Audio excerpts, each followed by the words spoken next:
to the Inner Growth podcast. We have a great show planned today, so happy Saturday to our audience. We've got Samichpunch, we've got me, Bloaterpunch, we've got Babypunch, and a very special guest to our friend, CryptoCrier. What's up, guys? How you doing today? Welcome, Crier. Thank you for joining us today. Oh, yeah, So, I'm excited. CryptoCrier is an interesting figure, so we'd love to hear from him, specifically around he runs a DAO, and we'd love to hear. I mean, I'm not an expert myself. Can you walk us through high level? What is a DAO? What is the purpose of a DAO? And then we can dig into what your DAO is doing in DFK. Yeah, for sure. So DAO, it stands Decentralized Autonomous Organization. Realistically, it's a meeting point of a LLC in terms of the structure of them. So pretty much under Wyoming, you're allowed to create a DAO that has 100 seats for people. So to kind of combine their funds and then have a less risk to kind of maneuver in something like this or a game. So my understanding is like, can you walk us through like what is the system? Is there a voting system based on how much money you have in? How does that work? Perfectly, yeah. So we had an agreed upon initial fee of 1 ETH per person, and then we created a snapshot, which is used to then vote. So we made a token called Feud, and those are then distributed to all the members. We have around like 33 members, I believe. So nothing too crazy in terms of funds currently, but more of just like a great way to get some people who didn't have a ton of exposure to the game and kind of do some higher level things, hopefully getting some Gen Zeros, some land, stuff like that. So then we have like a voting structure. People can then choose to vote on their and propose proposals and vote on these things.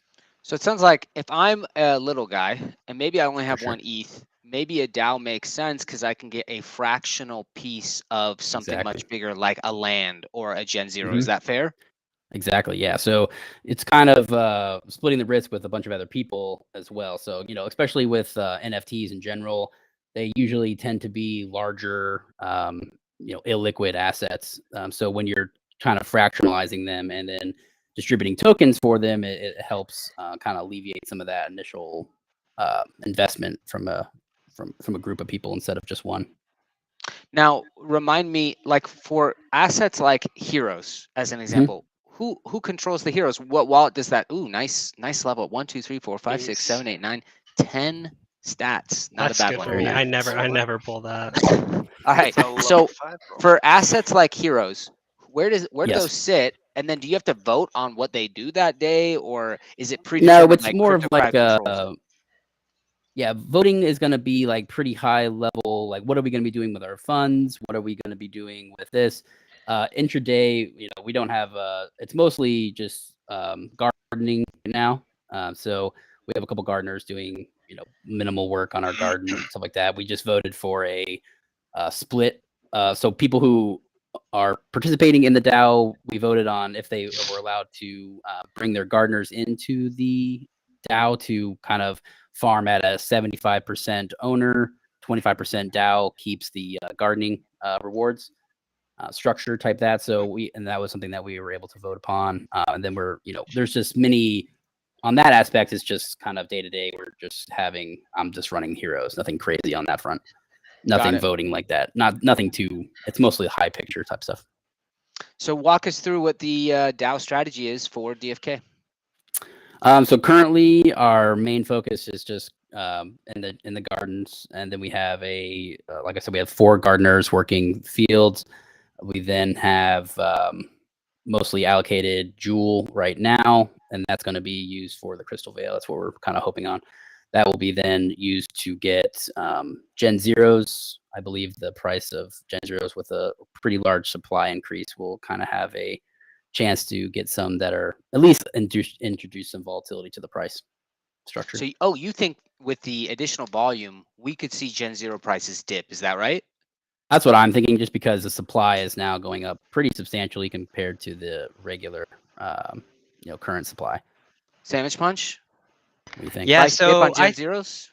I actually think it might do that initially, but I don't think if it does, it'll be very short-lived, because Short-lived. I think that my rationale there is, so the Gen Zero supply is going up by about 25%, but I think the amount of capital that could pour into this game could be more than 25%. So to the extent the amount of capital I agree with that. outweighs the increase in supply of Gen Zeros, land, the new crystal, then everything should go up. Now, there's some advanced economics that definitely escape me, but I have a realtor friend who says when we look at properties, we don't care what the price is. So, like, the price could be $1 million, it could be $100,000. It's all about, does the math work? So that's why I'm skeptical that the price would come down, because to me, the math continues to work, right? Like, there's still a For sure. really strong return. So whether it's Exactly. the same, whether it's at a discount, or whether it even goes up, honestly, like, if you were really bullish on DFK, if you bought 2 Gen Zeros now, I'm pretty sure your APR is still really good. Is that, has Oh yeah, anyone done that absolutely. math? I'm pretty sure if you're summoning 3 times a day and you make some assumptions like every 10th will be a Every 3 legendary. days. Every 3 Oh days. yeah, every 3 days. What did I say? Every 3 hours. 3 times a day. 3 times a day, that'd be pretty sick. Pumping them out. Every 3 days, every once in a while you get a legendary, every once in a while you might get an advanced class. I'm pretty sure the APR is obscene still. So Yeah, real quick, me and Samichpunch just did a kind of casual stream the other day where we summoned with 2 of my Gen Zeros and 2 of his, and we kind of did an analysis of where our summons came out. And honestly, the floor for a Gen 1 10 out of 10 summons, if you go to rent another Gen Zero, it's almost a guarantee to at the very least break even. And that's if you're not spending ridiculous rental cost. If you rent somewhere close to the floor, then it's almost a guarantee that you're going to at least break even. That's if you pull a common and class and the profession don't really line up, then you're at least going to break like even. floor one. Yeah, just like a floor Gen 1 10 out of 10, you're going to break even, and then it's all upside from there. So I think he summoned a rare wizard gardener, so cash flow there. I summoned a legendary archer, which was like a big old jackpot, and so you've got huge upside. So if you can come up with the money to get a Gen Zero right now, the ROI is definitely there. Now, Would your DAO crypto consider buy 2 Gen Zeros right now based on Babypunch's analysis here? My thinking is there's still, even if it, over time it still pans out to be, I think there will be some volatility at that stage. Got it. Either if it's not or it is, it's something that we'd also have voted upon too. So. Got it. Awesome. Okay. Sure. I did want to hit a game mechanic. So Samichpunch, would you mind walking us through? We've seen some airdrops for 2 kinds of crystals that will boost a one-time boost for leveling. So can you walk us through why some people are getting those and what the difference is between the 2 and what their functionalities are?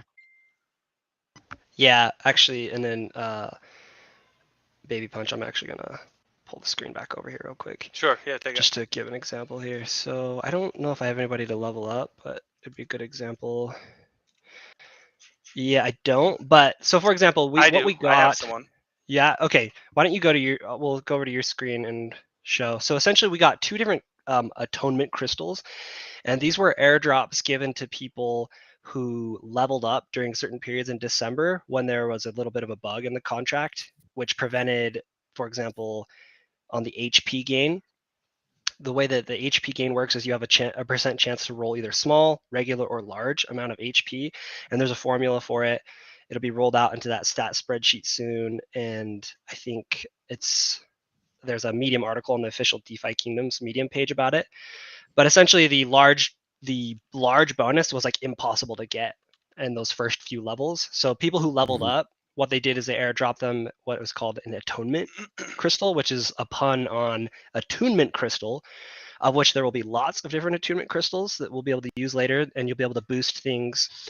But essentially what this one does is plus 30, geez, I'm spacing, 35,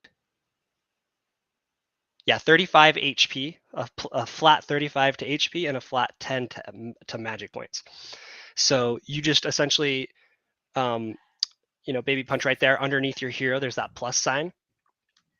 If you hit that, so you can see he's got the the normal atonement crystal and then the lesser atonement crystal.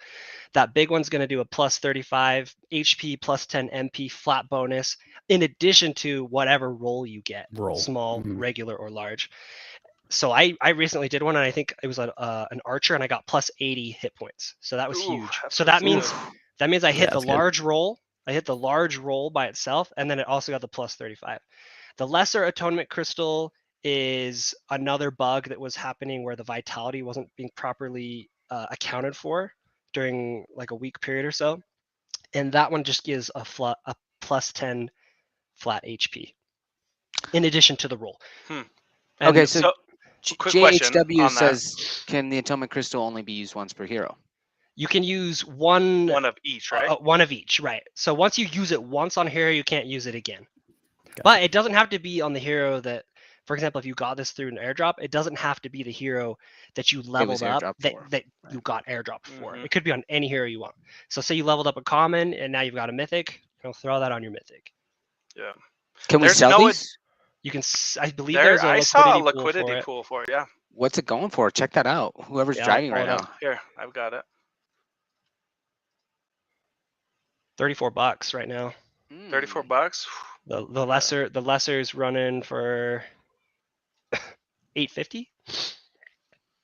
Interesting. So a quick question: is there any advantage to saving these? There's no additional bonus the higher level your hero is, correct? Yeah, it's a flat bonus. So honestly, and it's 35. So 35 hit points. 35 hit points now is going to be more impactful. Like when you say we get combat tomorrow, right? And you're like, should I use percentage this right wise now? is much higher. Should I use this right now, or should I wait till way later in the game? I think you get a lot more impact out of it right now. I mean, right now, if you use it, there's no benefit yet because we don't have combat. But let's say combat rolls out in 2 weeks.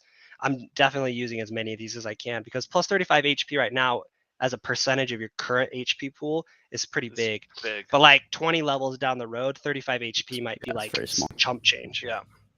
So I am curious on a slightly unrelated topic. So CryptoCrier is someone who does crypto full time. And this is a guy who is on multiple projects, multiple podcasts, multiple chains, and has his hands in a lot of different pies. And so my question for him is, what do you think about the recent volatility? What do you think about jewel price at $22 currently at $7.50 or $8? Do you think there's big upside there? What are you looking at right now in the market, and how do you see DFK in that market context? My biggest comparison to DFK realistically is Axes, which is something I had already been a part of, and I recently had switched pretty much all of my Axie assets into DFK. So on a long-term basis, it was something that I started Axes in 2018, and it was something that we saw very little activity with. It's just the same thing. We had the breeding, we had very little activities to do. And then as soon as the actual gameplay mechanic came out, it was just an exponential growth. And that all happened last year. So we saw, just as soon as we broke that, there's that about $1 million account. I mean, 1 million users and stuff like that. It started to grow very rapidly. And it's something that I see a lot of similarities with that platform for sure. And this one is just a much better and more integrated and easier user friendly type platform as well too. So I have pretty high hopes for DFK. And high hopes for the market. I mean, obviously you don't have a crystal ball, but being as connected as you are, what's your general sentiment right now? Generally, I think there's a structure of the market compared to 2017. There's always these types of massive upswings, and then we have that kind of pretty severe drop. We have roughly at minimum Bitcoin that went down 65-70%. So when you see these market structures kind of play out, there's more participants this time, there's more use cases this time, and I think just with the actual trend of how Bitcoin is released with the halving events, we're getting less and less shock to supply over time. So I think these things will kind of even out to a much more or a less volatile asset over time, over a given time frame. My general investing strategy has been a very long market outlooks. So I started in like 2016. It's something that I've been doing for a long time, and it's more of the DCA, dollar cost average model. So I have a couple articles on that as well. I have a newsletter that just kind of basic introduction to all these things and learning about these things, and then a couple of indicators I use for analysis that are more of a mid to long term type analysis. But I would say overall structure for me at this point is looking pretty good. We have a pretty sharp, correction, 50% across a couple of like top tier assets. That's always a good recharge, and at this point, you could still technically go down substantially. The market could still take another solid correction, but my current outlook is pretty good for the future. Their NFT growth has been literally insane this year. And that's also another thing that I kind of pivot into as of last year too, was just like traditional NFT markets. So those tend to kind of hedge the Ethereum price pretty well. So when I saw this massive downturn on Ethereum, all of my traditional Ethereum NFTs went absolutely insane. Some of them have gone up, 30 to 40x since past 6 months. So pretty substantial growth there. So that's also something that I kind of have been using to kind of hedge against the current market structures. All right. Well, I'd be curious your thoughts, and then I'd like to hear from the panel as well. We live in an environment, and again, I'm really only in Harmony, essentially. Small Gotcha. position in some other chains, but really focused on Harmony. I know Babypunch and Samichpunch also could be elsewhere, but really focused on Harmony as well. And even in Harmony, which is obviously not even close to the size of Ethereum, there's a bajillion projects, and there's games, and there's all these sorts of things. Can all sure. these win? Because we kind of feel like before this big correction, it kind of felt like a mania phase where you put sure. poop, you throw poop at the wall, it Something 10x's, sticks. you're dancing. So can all of these win? Is there room for all of this to succeed? Should that cause any skepticism? The quantity of coins, the quantity of projects, should that cause skepticism? I definitely think it is something to be skeptical of. Just the fact that, and again, just looking at the traditional market structures, I said that Bitcoin and top tier coins went down a minimum of 70%, whereas most of the coins that are your shit coin that you're talking about here went down like 99%. I still had stuff in my wallet that's literally worth nothing. I paid thousands and thousands of dollars for that's literally worth like $12 or something like that. So there's the potential for these to die off is high.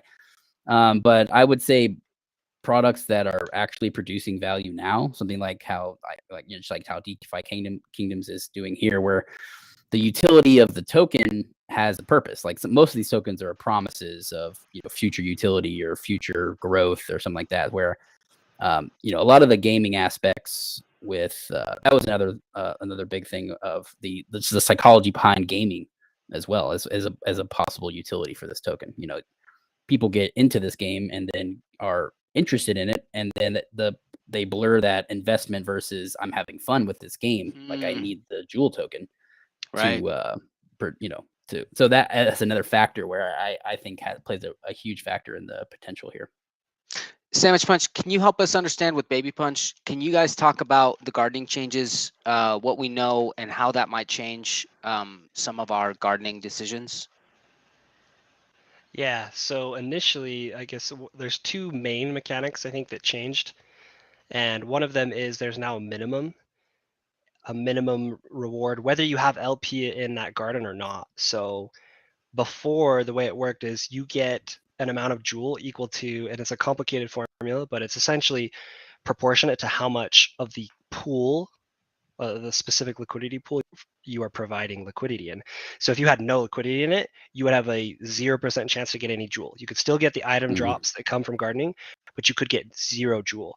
Now there is a new mechanic that you will always get at least a minimum amount per stamina spent, and I believe it's 0.002. 0.02. 0.02. Cha-ching, cha-ching. So you hit. I mean, it's not crazy. The big money. But you hit that Better with than nothing. 25 stamina. 0.00. Was it 3 zeros or 4 zeros? 3 zeros. I've It's dropped 3 it. I think zeros. I ended up with 0.005 on my Yeah, recent ones. yeah. So you times that by 8 cents. I mean, it's 4 cents for just that jewel, but keep in mind that's I mean that is a little If jewel hits underwhelming. $20, we is a little are underwhelming. loaded. That is a little underwhelming, but keep in mind you're still getting your items, and this is just like this was just a gimme. Like you didn't provide any liquidity for this. It's just you're just getting this straight from the quest reward pool. It's not new jewel being minted. This is jewel that's already been minted, thrown into the pool from fees generated by the game, and they're just giving you a cut of it. So, you know, Scott Kiersey just said in chat, 10,000 quests to break even on a 50J hero. Let's go. Yeah, that is true if you're only taking into account the jewel. That's Yeah. And Scott, you can still sell the hero afterwards. So, dang. The other. I think a really cool thing that we kind of Let's see. executed with ours is that people who are part of our DAO now have a chance to donate their their hero to farm for our thing. So, and they get a Meaning 75% you have a cut substantive gardening position, and I can put my hero into your DAO to work. and Exactly. get some, because I might not have a gardening position. Is that what you're saying? Yeah, exactly. Like say That's sweet. their percentage of your pool that you own for the garden is extremely low, whereas something that has a collective fund can now participate. So that's something that another reasoning for small fish could possibly do better when they kind of pool their money together. Advantage of a DAO. Exactly. And DAO, then baby. the other mechanic there is that there's now a jackpot. It's not the same as the mining one because the is a jackpot up to 10 jewel based off of how much lock jewel you have. So it's a linear scaling. So I think you have to have at least, is it 5 or 10,000? I think 20,000 is the max. 20,000 is the max, but for the jackpot, it's a lower threshold. Oh, yeah. I think it might be 10,000. But anyways, if you don't have any lock, for example, you can't hit the jackpot. This jackpot, on the other hand, has nothing to do with the LP that you're providing. It's just a flat chance. So I believe the last time I was looking at it, it's a 9.9% chance to get 0.1 jewel. So that's 80 cents. So that's a 10% chance to just ping 80 cents at today's price. And then there's a 0.1% chance to get a full 1 jewel. And again, this is coming straight from the quest reward pool. This isn't like newly minted, and you don't even have to be providing LP. So there's no unlike mining where you have to have at least a certain amount of locked jewel to hit that threshold. This is just it's like the truest form of a jackpot. For sure. Okay, I want to do one more around the world. Let's start with Babypunch. We'll go Samichpunch, end on CryptoCrier, and then we're probably going to do our giveaway. So Dragon Ball Z fans unite. Okay, so here's the question for the panel, though. And again, I want to start with Babypunch. We're all DFK fans, obviously. So let's attack this from a different angle. Outside of macroeconomic conditions that obviously DFK has no control over. So if Bitcoin goes to 20K, obviously DFK will likely suffer. But what do you think the biggest risk to DFK is independent of external factors like market conditions? So Babypunch, biggest risk to DFK right now, or just it doesn't have to be super technical. Just where do you see that there may be a misplay or a miss that you could see? Like, okay, we're gonna need to do something on this. So, in my opinion, in order for DFK to actually make it mass adoption, they have to be able to execute on their layout, the game plan. They've got to execute on combat, on the quests. They've got to scale this game to continue to bring in more users. That's going to be one huge thing. And then also, and they've pointed this out, that you're either innovating or you're copycatting. And so they have to continue to reach more people before copycats can get in and mimic the game and steal market share. So I think, and they've laid out like a fantastic game plan. They're already branching out to other blockchains. So if they can capture as much market share as possible before any copycat projects can come in, I think that, along with them being able to execute on their game plan, on their roadmap, in all their expansions, if they can do that really well, which they have, to be honest, Yeah, with they have the amount of innovation that they're doing in this game. I mean, there's not really a roadmap right for this type of game.